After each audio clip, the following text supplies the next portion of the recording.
Hello and welcome to the Gift Lupus Foundation podcast, simply called the JLF podcast. I'm so glad you're here with us today, whether you're a health worker, a caregiver, or simply someone who is passionate about health. You're in the right place. We're talking lupus, and again, we have the founder of Gift Lupus Foundation here with us this week to throw more light on most of the questions you sent following the last edition. So she will be speaking more to caregivers because that's what people really, really want to hear about. Welcome. Thank you so much, Alu. Thank you for having me once more in the studio with you today. Really privileged to be here once more. Thank you. So we're not just going to be talking about medical facts, but the human experience. So you sit back, relax, and let's enjoy the journey together. This is the second episode of the GLF podcast. Last week, we spoke about understanding lupus beyond the textbooks and the hospitals. Personal experiences were what Dr. Lovett Ikongo Ononuga walked us through. Her personal experience where we also laid a foundation about lupus, okay? Now, today we're focusing more on the caregivers. Many people haven't listened, wanted to know what they should do as caregivers, what they should know and how they should handle some of the situations. So, lucky we have the founder with us who will be telling us much more about her experience, what role do caregivers play in the lupus journey, because from what we heard, it's a big role. Thank you so much, Alu, for bringing that topic up, and I'm happy to share my personal experience and the experience of my family. And I want to, like you said, you said that the caregivers are like the unsung heroes in this whole journey of lupus. And I agree with you. I couldn't agree with you more. I want to share a personal story of my sister, who was the main caregiver to my late sister who passed away from lupus. And her name is Mrs. Ngufan Zenda. She was in the country with my late sister when she suffered most of the time. And she was the one who literally shut down her life to be able to be there for her sister. When she started experiencing lupus, she was not married. They were both single in the house, growing up. And then this hero, she shut down literally her life in order to be there for her sister. She would take her to all the hospital appointments, stay with her in the hospital, and make sure that all the medications that were she was supposed to take, she was taking them judiciously. So she was more compassionate because it was her sister. Now, the healthcare professionals, they are also carers, but they are professionals and they have responsibility for so many different patients. So you can imagine that their attention would be limited. So it all boiled down to my sister being there for her sister during this time. So I think the most important group of people in this lupus journey is indeed the caregivers. Because as a lupus patient, you can't do a lot for yourself when you are experiencing a flare. Recall that last episode we talked about how lupus affects the patient, what kind of symptoms and all that. Now, when you are experiencing excessive fatigue, you can hardly do anything for yourself. My sister couldn't work for a season because each time she would be at work and then she would have flares, and so she would be out of work for seasons. No employer can deal with that. And even her personally, she didn't have the energy to be in constant work. So you found out that at a point in her life, she had to just forget about work. But being who she was one of those people that couldn't sit still. So anytime she felt better in between episodes, she would find one kind work. Do you understand? She just needed to be working, So anytime she could carry herself out and, stand up on her own 2 feet, she would find work. But in between, when she couldn't work, she needed that care. And the person that is closest to her, do you understand, is the person that's the carer who's giving her that support. They all need care. I've never seen one lupus patient who did not need a carer to go through this journey by their side and survived it. So my sister did all of that, she could have, countless hospitalizations within a very short space of time. Because the slightest infection, even malaria, was horrible. She could not have, recall that her body immune system was, down. Do you understand? So there's no immunity to protect her from malaria. There's no immunity to protect her from diarrhea. Do you understand? Common things that you could stand up and be on your feet in 24 hours, 48 hours.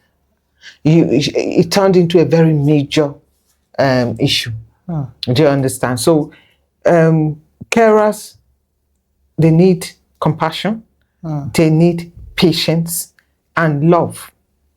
You have to have love in your heart in order to care for a lupus patient. Do you understand? Because on the outside, they may look normal, but on the inside, it's a constant battle going on.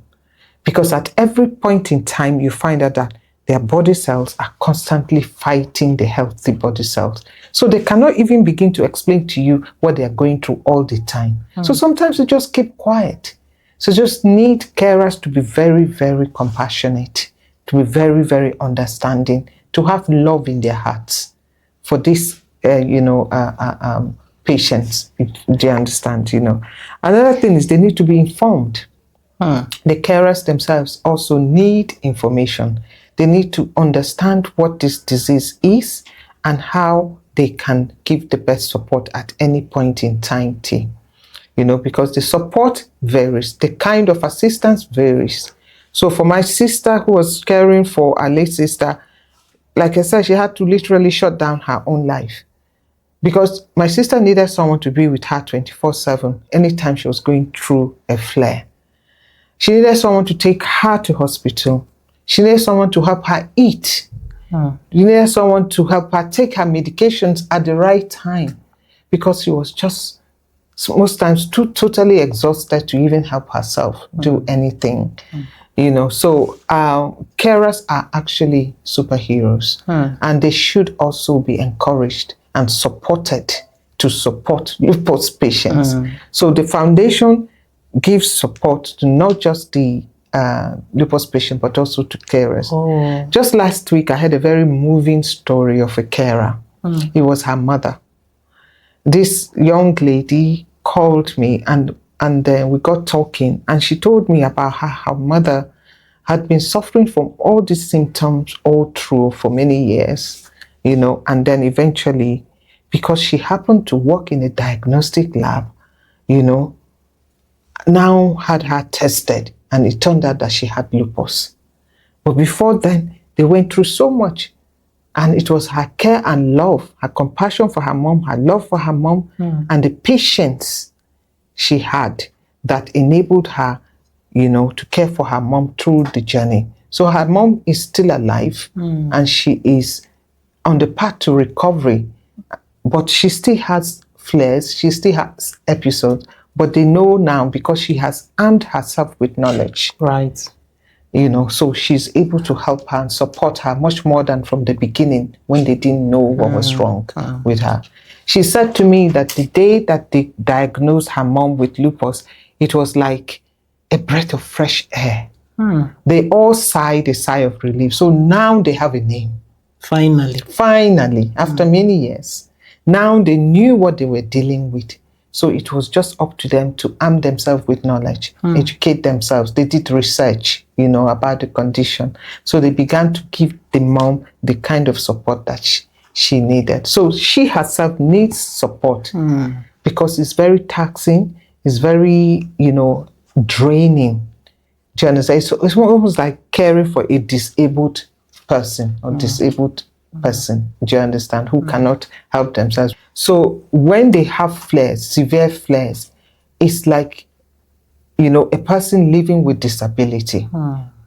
And truly, in some states in the United States of America, they have actually if you have lupus, you are classed as a person living with disability. Wow. And you have benefits. Oh. Now, those are some of the things that we should be thinking of doing for lupus patients in Nigeria. Right. Part of what I'm advocating for, the Gift Lupus Foundation is advocating for a country that supports those living with lupus, as well as those giving care to those living with lupus. You know that in countries where people are living with disability, there is a support framework for the carer, Right. for the carers as well. So I would love to see in Nigeria where we have that in place, where living with lupus is treated as, you are treated as a person living with a disability, and you are supported, and also your carers are supported. We'll get there, but you touched a bit about their food. I know that there's something around their nutrition that also needs support. Yeah. It'd be good for us to throw light around that. I do know that they need financial support, because you mentioned that the Yes. treatment is expensive. Yes, So that's let's right. talk to nutrition and financial support. Okay, so I'll talk to nutrition first. Okay. You know, because lupus causes severe inflammation in the body. Therefore, a lifestyle adjustment, which includes nutrition, adjusting your nutrition, really helps Right. when people are living with people who are living with lupus. This means that foods that are naturally, that you would normally take, you need to cut off some foods completely. And it has been proven that, you know, because it comes with so many, you know, I mean, a lupus patient could now present with high levels of blood sugar, low blood count. Right. Do you understand? And then it's a combination. Some of these ailments, the treatment for one can make the other situation worse. So a nutritionist is also a very key part of, you know, the treatment framework or the support framework for someone living with lupus. Because it has to be in line with your specific symptoms. So it's not just one diet fits all. But one thing that has helped across all boards, it has been documented, is raw food. Eating raw. Yeah, eating raw rather than cooked foods. Do you understand? Limiting, you know, things like red meats. You know, unfortunately, if they limit red meat too much, they may be anemic. Right. Because they need iron. So you also need to supplement with iron. Then if the sugar levels are high, you have to be careful your fruit intake, your sugar intake, anything that is sugary.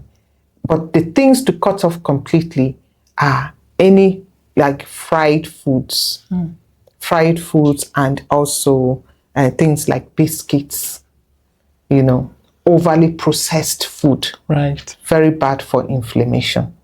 It triggers, in some cases, flares for them. So they have to eat a balanced diet, but make sure what is on their plate is solving, not making the situation worse.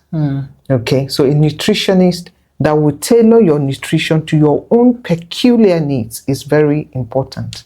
And we all know that that is also an expense for someone living with lupus. Right. You know. So the other aspect you asked is about the financial support. The financial support is necessary not just for the nutrition, as I have said, but also for the drugs. Seeing many specialists at a go, you're seeing not less than 4 different specialists or more. This is minimum at a go. You have to see a cardiologist, you have to see a rheumatologist, you have to see a hematologist, you have to see, you know, different specialists, depending on which organs in your body have been damaged and need medical specialist care. This can run into thousands and thousands of naira. And then the medications, at any point in time, a lupus patient is on about 6 different medications. I think, is it 6 or 8? on the average. Types of medications, steroids, including steroids and hydroxychloroquine, and they may be on iron, they may be on vitamin D supplements, So buying all these things and maintaining it is very expensive. And some of them can't afford it because we do not have an NHIS geared towards the disease, because there's no money in it. And so it's not one of the big ones like HIV or tuberculosis or sickle cell, that is known and there's funding available. This is not known. There's no funding. There's no money in it. So the patients are left on their own to find their own support. When my sister was being treated, at a point we ran out of options. So it was just our fate. We were just praying because we had no money left as a family to support her anymore, So, but we just kept trusting God, In the middle of her journey, she got better for a few years. And we actually thought she was healed. She got married. She had 2 amazing daughters.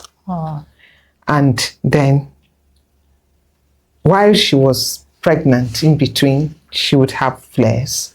The flares were triggered again while she was pregnant, but she still had her children, And the amazing thing is that they were all right, they were fine, because we had to test them to make sure it was not genetically passed on to her and to them, And now those 2 girls, they are all grown. One of them is in uni, the other one is still in secondary school, Nice. But finances were a major part, had a major impact on that journey. Like you said, it means that these caregivers, they are not just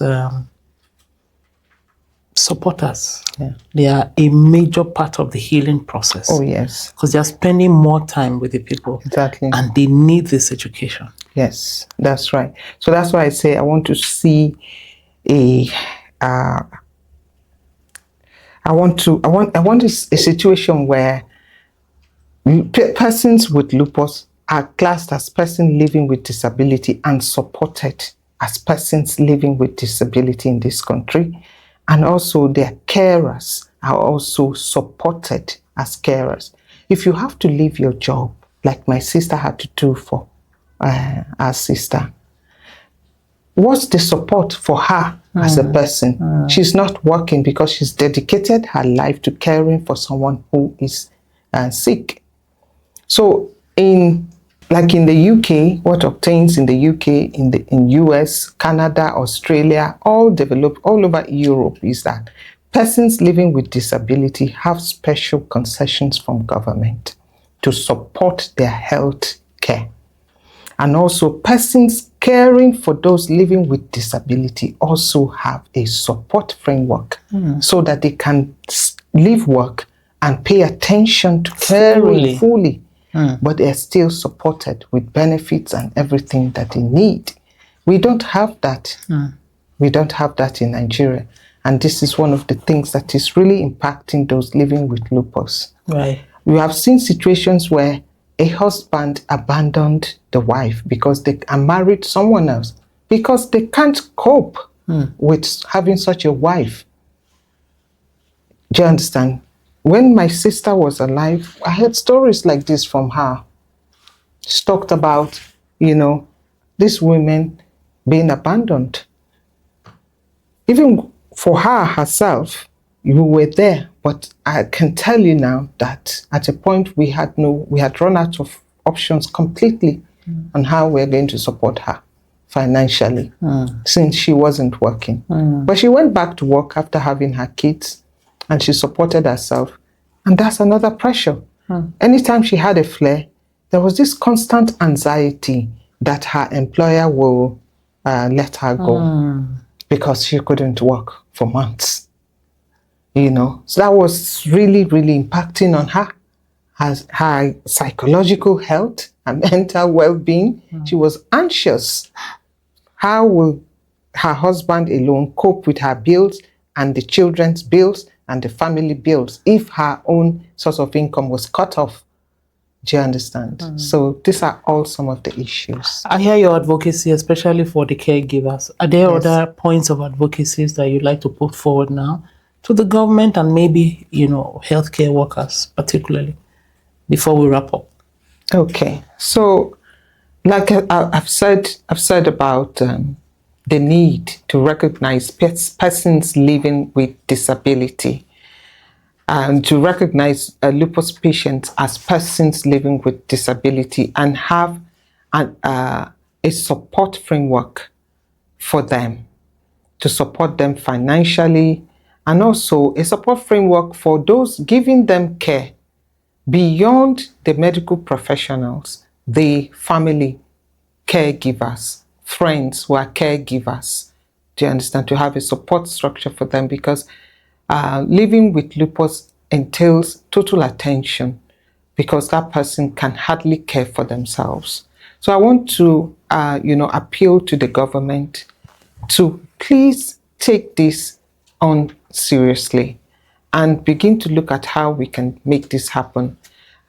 Subsidizing their medication and their treatment, their tests, is also another way that the government can come in. Maybe the National Health Insurance Scheme can be structured in such a way that if you have lupus, you've been diagnosed with lupus, you have special concessions on your test and your treatment can be made free, just as we have for HIV and cancer treatments across the nation. We can do the same for lupus as well. I also want to call on the government that the Gift Lupus Foundation is open to partnership to put in place a lupus clinic.